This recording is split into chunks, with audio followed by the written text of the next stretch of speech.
কিন্তু এই যে মেয়ে, তুমি যে 8-10টা ছেলের সাথে জেনা করেছো, তোমার ইজ্জতের কি হবে? তোমার যে সতীত্ব তুমি নষ্ট করেছো। তুমি তো বিয়ের পর কোনো ঘরে গেলে সে হাজবেন্ডও বুঝতে পারবে তুমি আর সতী সাথী নও। তখন তোমার কি হবে?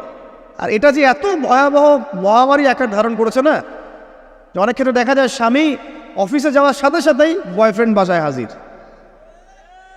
এই যে বাক্সে বাক্সে বন্দি জীবন বললাম, বাক্সে বাক্সে বন্দি ফ্ল্যাটের ভিতরে তো ঢুকলে আর বোঝা যায় না ভিতরে কি হচ্ছে।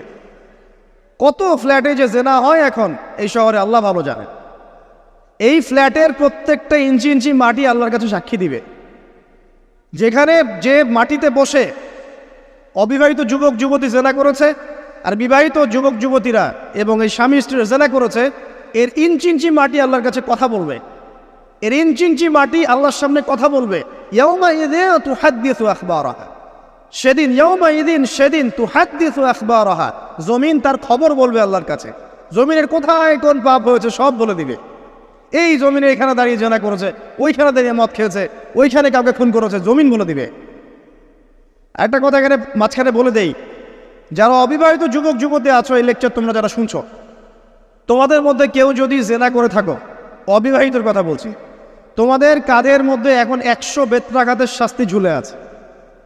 সূরা নূরের 1 থেকে 3 নম্বর আয়াত পড়ে দেখবে, অবিবাহিত যুবক যুবতী যদি জেনা করে তাদের শাস্তি হচ্ছে 100 বেত্রাঘাত, তাও জনসমক্ষে, এবং এক বছরের জন্য নির্বাসন। এই বিধানগুলো যদি পৃথিবীর কোনো দেশেও না থাকে, আসমানে আছে। মরার সাথে সাথেই এই বিধান কার্যকর হবে ইনশাআল্লাহ। বাঁচার মধ্যে কি একটাই উপায় আছে। এই লেকচার কানে চলে গেছে, অনতিবিলম্বে অজু করবে। অজু করে খালেসভাবে রাতের শেষ রাতে জায়নামাজ বিছাবে।